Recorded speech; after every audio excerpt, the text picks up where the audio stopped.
Hello, listeners, and welcome to another episode of Subscription Scaled. I'm your host, Nick Frederick. With me today is Chuck Frydenborg, who is the CEO of MarketMuse. Chuck, welcome to the show. Hi, Nick. Thank you very much. Delighted to be here. Well, we're excited to have you and excited to learn more here. But for those that don't know, tell us a little bit more about MarketMuse. MarketMuse helps our clients understand what it means to be an expert on a particular topic.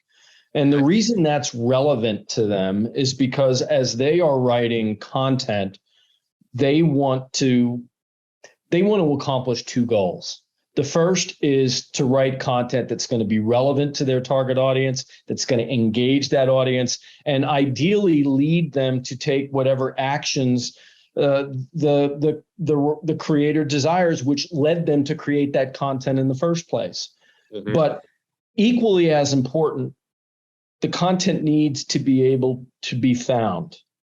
And what we do is we enable our clients to have that expertise come off the page in a way which is not only recognized by its audience, but is recognized by the search engine algorithms. Okay. Right. So when a relevant search is done, that content's going to show up. It's going to show up on page one. It's going to engage the reader. It's going to inform them, and it's going to lead them to consume more content from that company. Gotcha. So why can't I just write on my topic and just publish it? Like, why can't my content get found? Like, what prevents that from happening? Well, the search engine algorithms are looking to inform their audience. And the way they do that is to create criteria in the algorithms to ensure that the content provider knows what they're talking about. Right. So if you go to write about a particular issue, I'll just say iPhones, and you've never written about an iPhone before, search engines probably don't think you're an expert. Mm-hmm. Okay. Right. So you have to demonstrate expertise and topical authority on a particular subject to drive performance. And what we enable our clients to do is to understand what topics they have created authority for, where that represent, let's say, low-hanging fruit, where they can create content and have that content perform in a short period of time. But also, again, once that's there, have it engage their audience in a way that drives the behaviors they want. Gotcha. Okay. So before we dive a little bit more into kind of how you guys make that happen, tell us a little bit about yourself and how you found yourself at MarketMuse. Well, I found myself in MarketMuse because actually 3 years before I joined MarketMuse in early 2016, I had decided to make a pivot in my career. Up until then, I had led sales teams in annually renewable SaaS businesses. And I had most notably Gartner. And then after that, for 6 years, was at a Stone. And at that point, I was contacted by a content optimization software company, actually based in Berlin, called Acrolinks. And they were looking to get into the enterprise space. And they were attracted to me, frankly, by my history being able to create and scale high-performing sales teams. I had never sold into marketing. I had never sold into content, but their message to me was, you have the skill and experience that we're looking for, and you can learn all the industry-specific stuff you need to know. And when I looked at content, I saw a space that was just scratching the surface of what it could be. Nick, I remember reading an article that said there had been more content created between 2010 and 2016 than had been created in the history of time before 2010. Just to highlight, when I say exponentially more, the scale of what was going on. And I recognize that as a growth industry. I had a wonderful experience, was there for 3 years, but had an opportunity to move to MarketMuse at the end of 2018. And what I saw in MarketMuse was differentiated functionality that enabled them to solve a unique set of business issues in a growth space that I thought was going to scale. And I eagerly jumped on board. Yeah, awesome. Well, I'm interested. You said 2010 to 2016 outpaced all of history before it. That was now 6 years ago. So what's the state of where things are right now? I mean, I think what we're finding now is that content is only going to continue to scale, but as opposed to just a focus on, what I just spoke about, which is volume, it's more now a focus on business impact. Okay. And, I mentioned that I started my career at Gartner.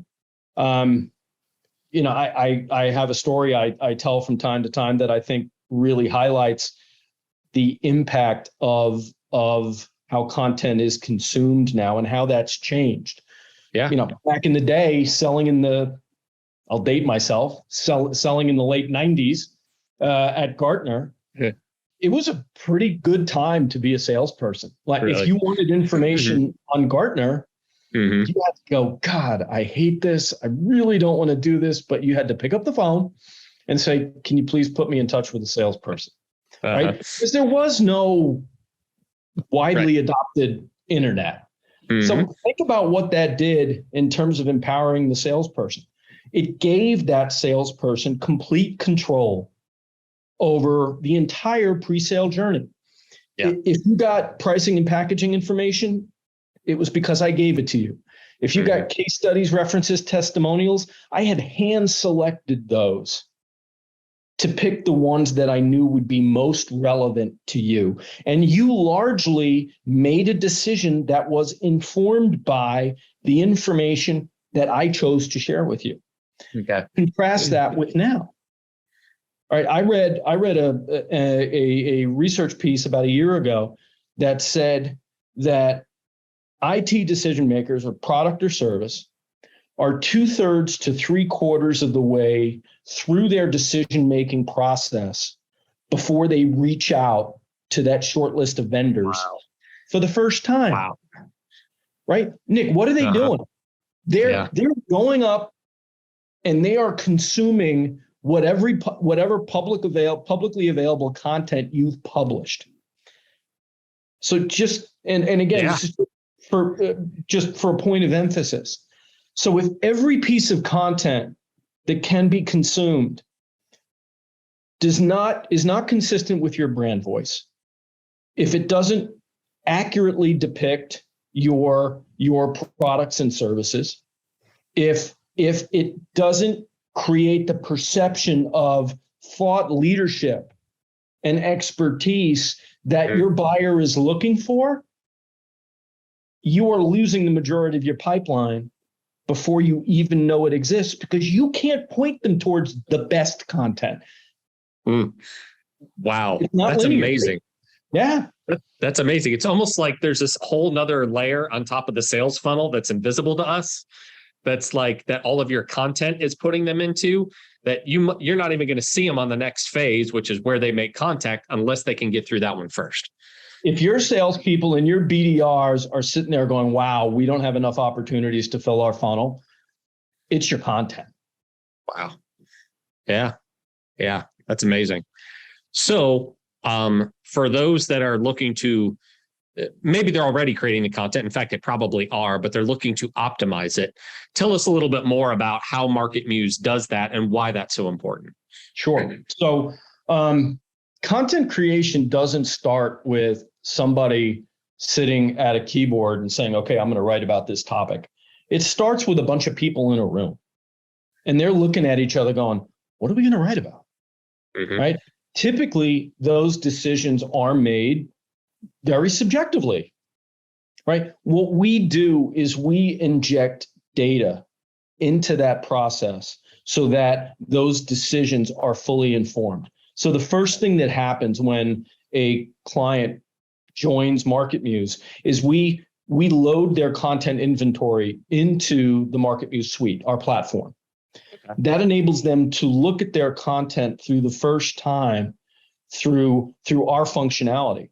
And what we're doing is we're evaluating not only the individual pieces of content, but their entire inventory to understand the topical authority that they have amassed, right? So that can enables them to glean immediate insights, such as, hey, this is a piece of content that, given who we are and the content we've created, it's written about the right thing, but it's not performing. We can highlight for them exactly why it's not performing, because it's not optimized, and give them very prescriptive guidance as to how to optimize that content. Okay. We can also identify for them gaps in their content inventory where, for whatever reason, there are topics that are relevant to what they've created thus far, where we can tell them with a high degree of predictability that if they write comprehensively on that topic, that content will perform, right? Really? Just think about it. That team, that content marketing team, that content strategy team that's going through that content planning exercise, what they're looking for, those quick wins, that low-hanging fruit.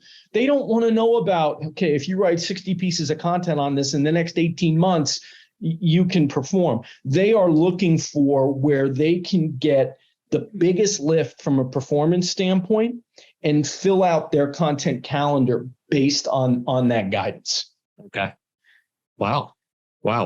So does it automatically load in all of that content? Can I say, hey, here's my LinkedIn content, here's my website content, here's where I posted on other third-party sites? Like, where does it get it from? So we pull from their content inventories, and yes, we can do inventory subsets and things like that. But for the most part, what we're doing is we're pulling off those inventory, that entire content inventory. We're evaluating it. And based on those evaluations, we're then providing that guidance.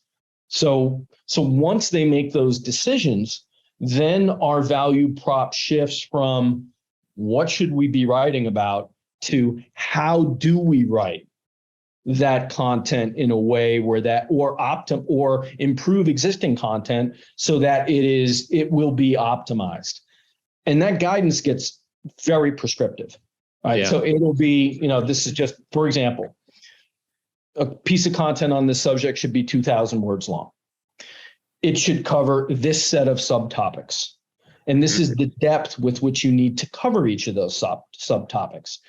And when we're suggesting that they introduce a single concept multiple times, we'll even provide them what we call variances, which are different contextual approaches to take, which will engage the audience and not be repetitive.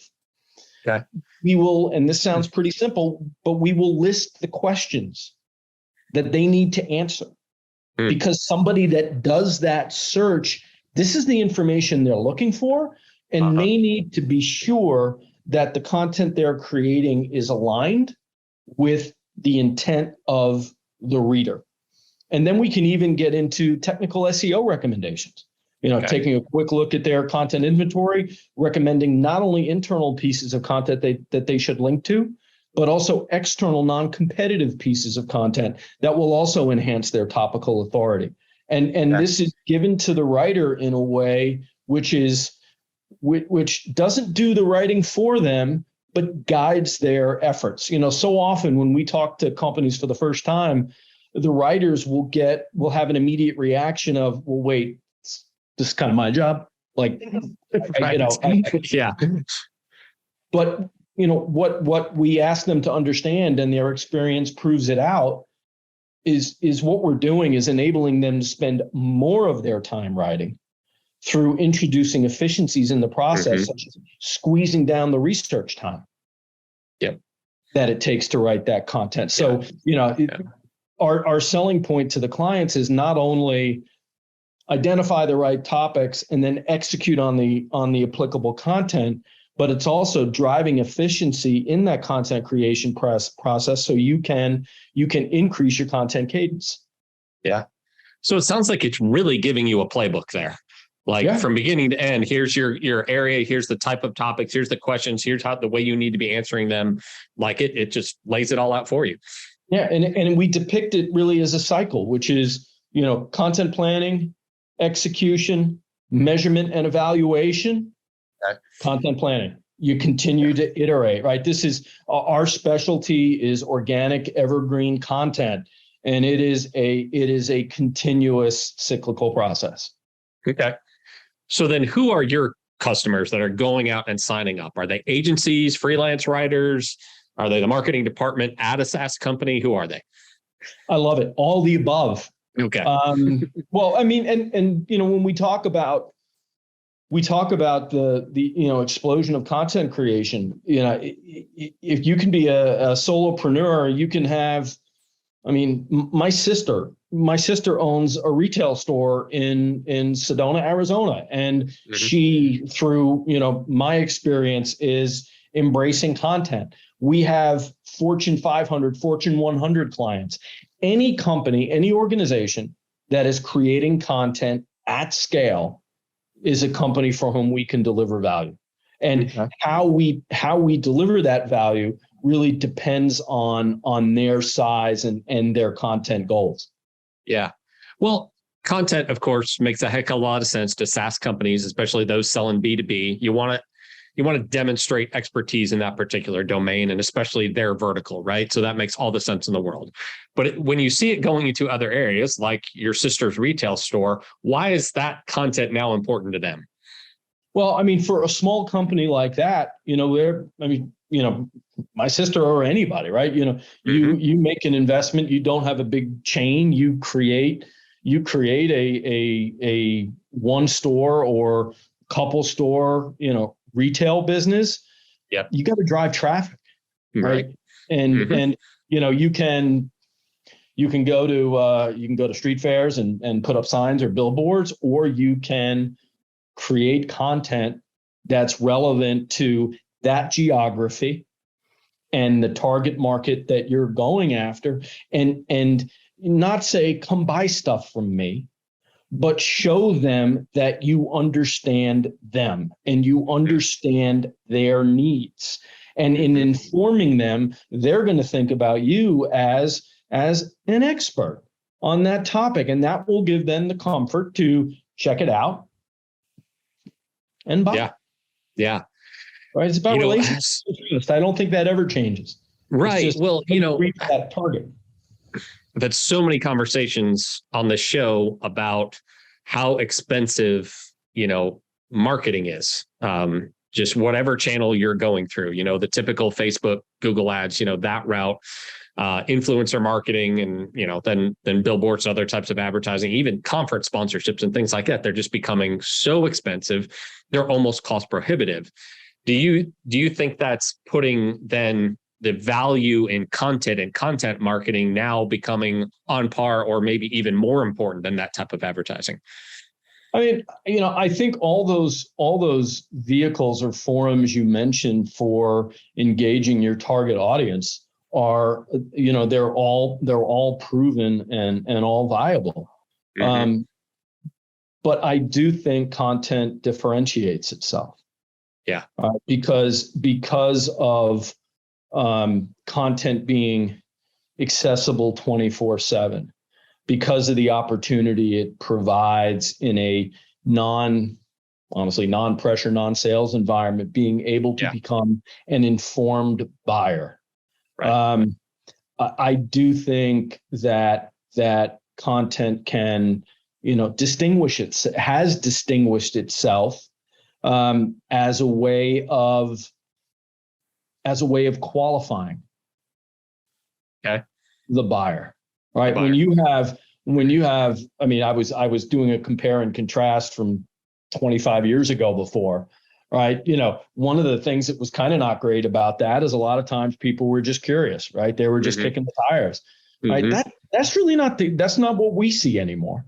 Yeah. What we see are individuals or organizations that have taken the time to educate themselves and work on a short list and understand the capabilities of those providers as meeting their requirements.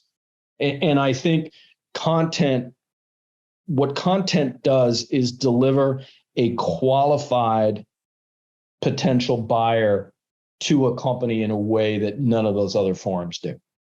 Yeah. All you have to do is talk to somebody who's at a conference and they're giving away 8,000 t-shirts, and that's exactly right.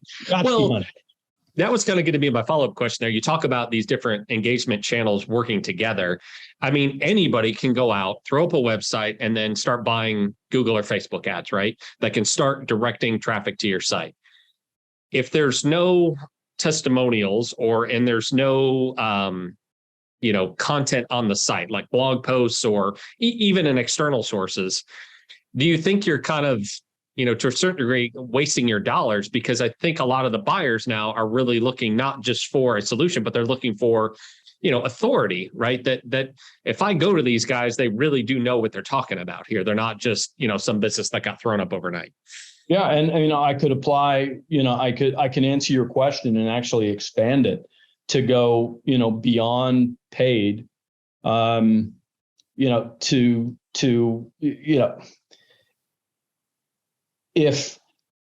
if all you have is paid with no substance behind it, you're gonna get traffic.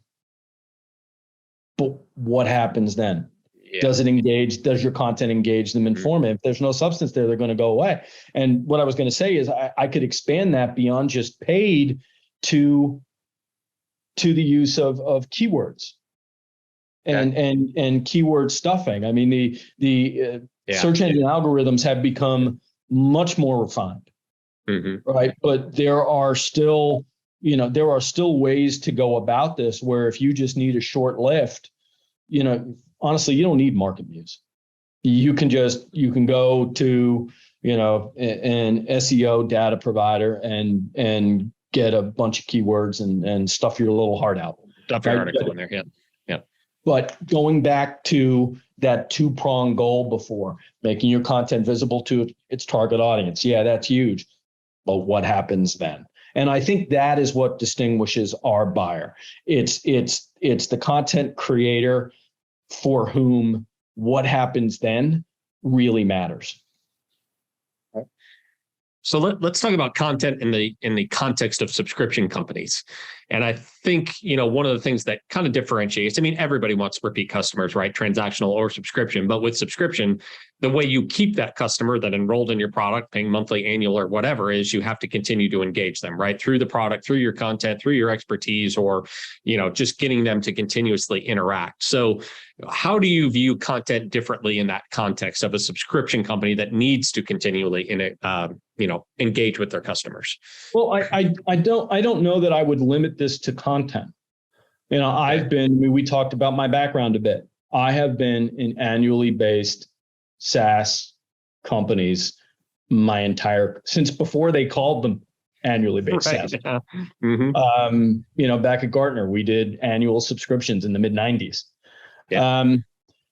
But I think that's important. It's not just a go-to-market strategy, right? It changes an interaction between a provider and a buyer from transactionally based to relationship based. And whether it's content or anything else, when you as a business or an industry go down the path of an annually renewable subscription model, you are committing to two things. You are committing to a relationship, and you are committing to delivering continuous value. Right? It's not a transaction. It's not project-based. We are, and I suspect there'll probably be some people that roll their eyes at this, but we are a partner. Right? We are here as a partner, not just for this year, but our goal is to be your partner for 5, 10, however long, right? You talk about, especially, I'm sure a lot of your listeners are in my world, right? Customer acquisition cost and lifetime value are two of the most critical metrics that you track as a business. And LTV, high value LTV, is driven by the assumption that once we sign you up, we're going to keep you. And the only way we keep you is to make sure that every time that agreement comes up for renewal, you're like, yeah, this is a no-brainer. Right. The The value's value there. that we get is exponentially higher than the size of the check we wrote. Yeah, absolutely. That's the key, right? It's too easy to cancel now. And there's so many different options out there that, that value's got to be there before the renewal even comes up, or that's when they're going to push the cancel button, right? Well, yeah, and you bring up a really good point in that, and I think that is a challenge for all companies right now, because I do think there's two elements to locking down that loyalty, because you're right, it is easy. It is easy to churn. It is easy to say, this is done. I'm going to go try something else. I don't see a whole lot of risk to my business to making this jump, checking this out. And if it doesn't work out, I can always come back. Right. So it is, how do we deliver continuous value, but also how do we build the relationships to a level of depth and strength where somebody doesn't want to try something different. And I'll be very transparent with you. That's been a challenge for us, as a small-ish tech company. A lot of employers our size over the last 2 years, given the supply and demand that we're seeing with job opportunities relative to skilled people to fill those jobs, we have experienced more employee churn than honestly I've ever seen throughout my career. Right. And that employee choice. That makes the renewal thing harder. Right. Because if you're not beholden to that person or those people, because over the contract year they've turned over, you become more vulnerable. Yeah. Well, I mean, MarketMuse itself is a subscription company, right? Recurring revenue. And it may on one hand seem pretty obvious why that model makes sense, but you could have gone the route of saying, hey, we'll give you access to so many queries, per month, and you can just pay until you use up those credits or something like that. You could have taken a lot of different approaches to this. So why did that, annual subscription approach make the most sense? Well, I mean, first I'll talk about the option you just highlighted, why I don't think that makes sense. I think if you take that approach, you're commoditizing what you do, and you're going back to that transaction element, right? We're trying to build a business here that, in many ways emulates what I experienced at Gartner, where, we were delivering exceptional value and we were highly regarded as a great place to work. So we were able to deliver that relationship continuity and that value, which enabled us to retain business at, a super high clip. Let's say retention around 90% and net retention over 100%. I mean, that was a long time ago, right? Yeah. It's harder to do. I think it's harder to do now, especially for smaller companies facing some of the challenges that we've talked about. But if you want to grow, and this, I guess, goes back to directly answering your question. If you commoditize and make your business model, go to market strategy based on a series of transactions, it's really hard to grow that business consistently and predictably. But if you excel at the relationships and you consistently deliver value and you can get retention up to 85, 90% while having an effective new business engine working effectively, that's how you get 50, 75, 100% year over year growth. Right. Yeah. Yeah. So do you ever feel market pressures? I mean, are there other alternatives to MarketMuse out there that are taking a different approach? Absolutely. I mean, and look, I mean, I think pressure it's healthy. It's how you react to it.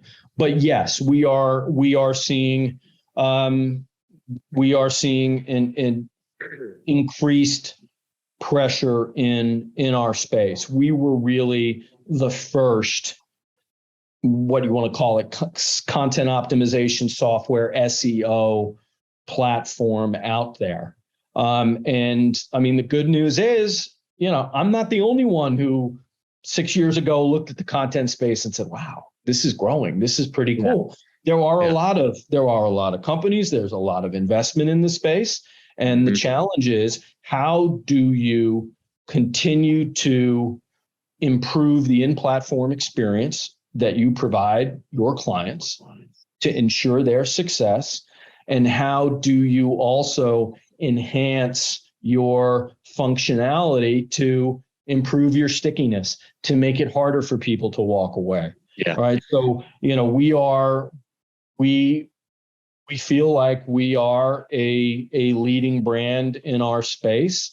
But, we spend a lot of time thinking about what's next. Yeah. Well, tell us a little bit about the plans that you guys came up with. I mean, there's 3 very different plans right there on your website, going from the free plan to the standard and the premium. Why did those plans make sense? And to be fair, there's some big jumps between them. Yeah, no, that's a great question, and I'm smiling a little bit as you ask, because we're going through an evaluation of our go to market and our pricing and packaging analysis right now. And one of the things, I read a ton because I need to continue to get better at my job every day, and I used to look at pricing changes, let's say every year or so, as, oh, they haven't dialed it in, they haven't gotten it right. That's not it. No.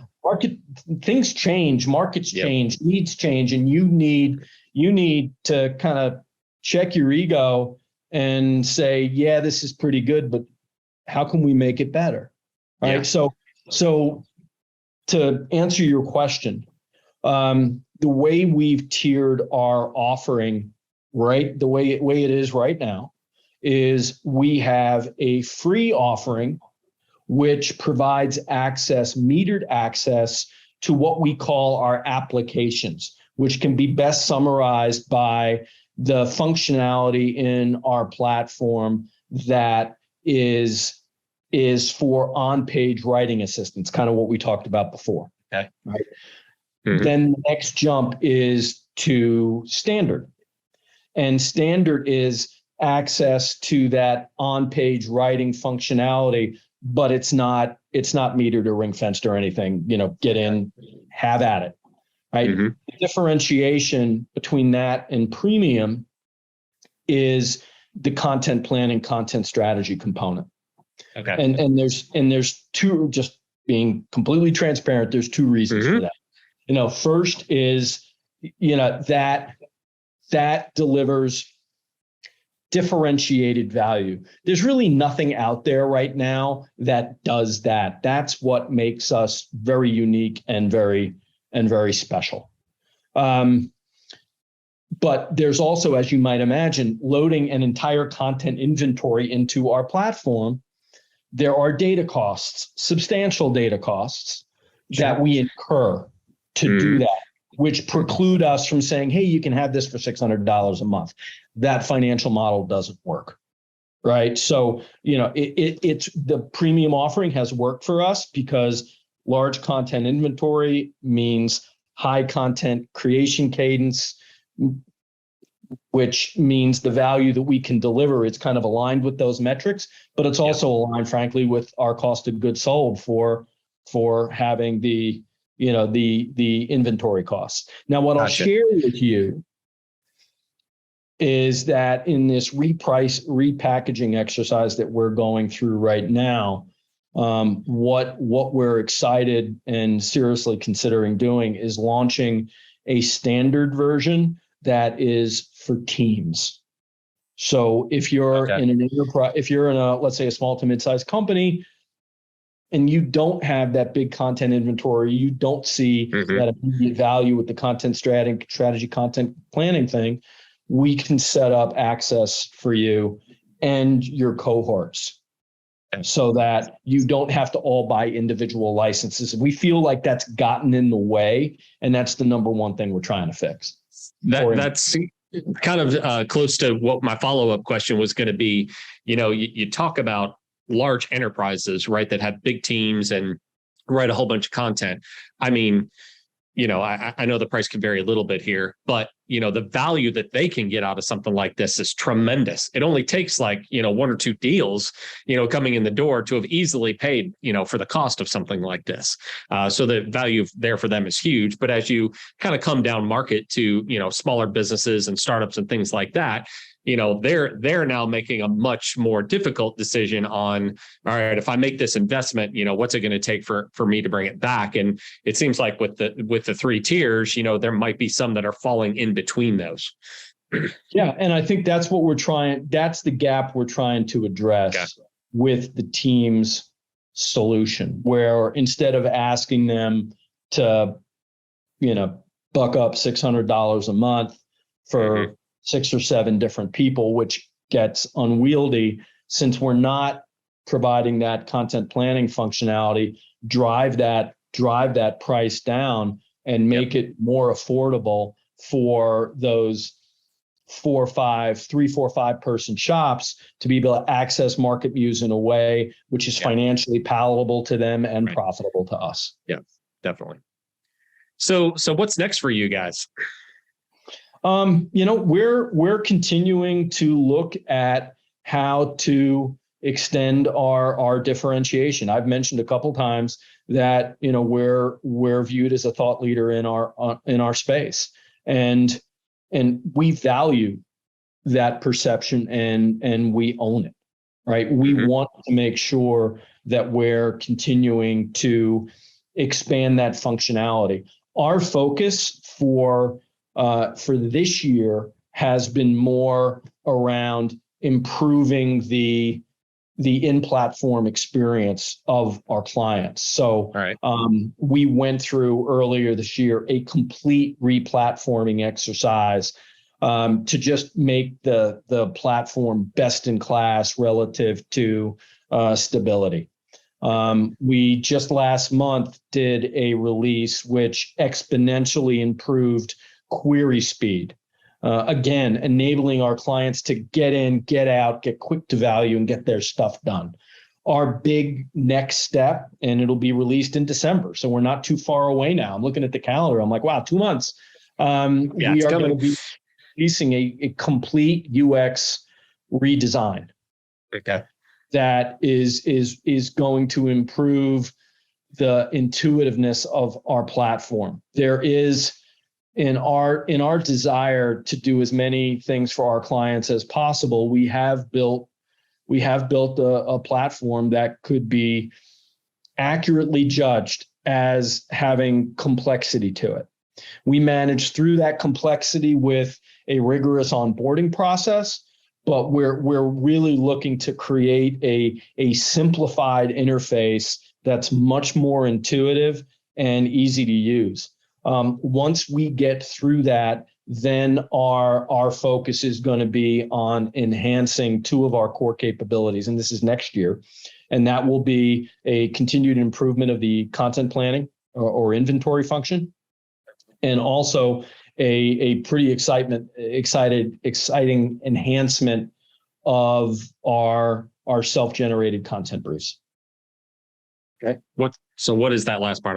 I'm not too familiar with that. The content briefs are something that writers just love, and I'd say agencies too, which is it's basically giving writers a 2-page summary of exactly how to execute a specific piece of content.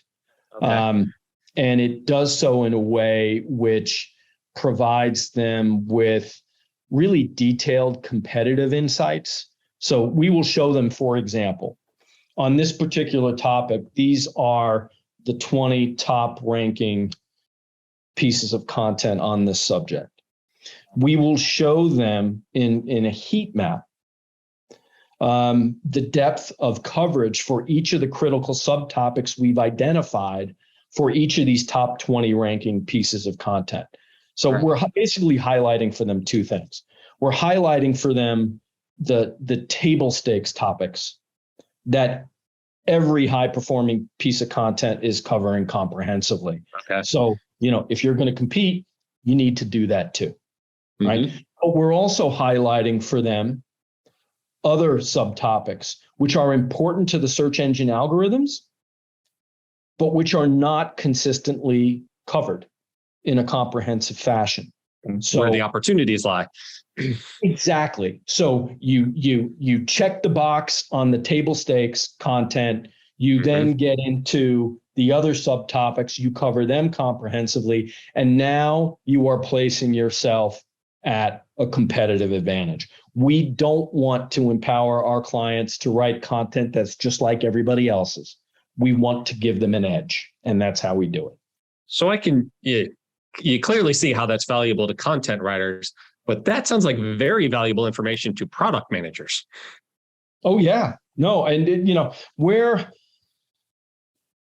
when we look at our ICP, right? It's content planning, content strategy, and we've talked about editors and writers. We've talked about SEO professionals, but product managers that insight to what's important and can steer their efforts in a really impactful way.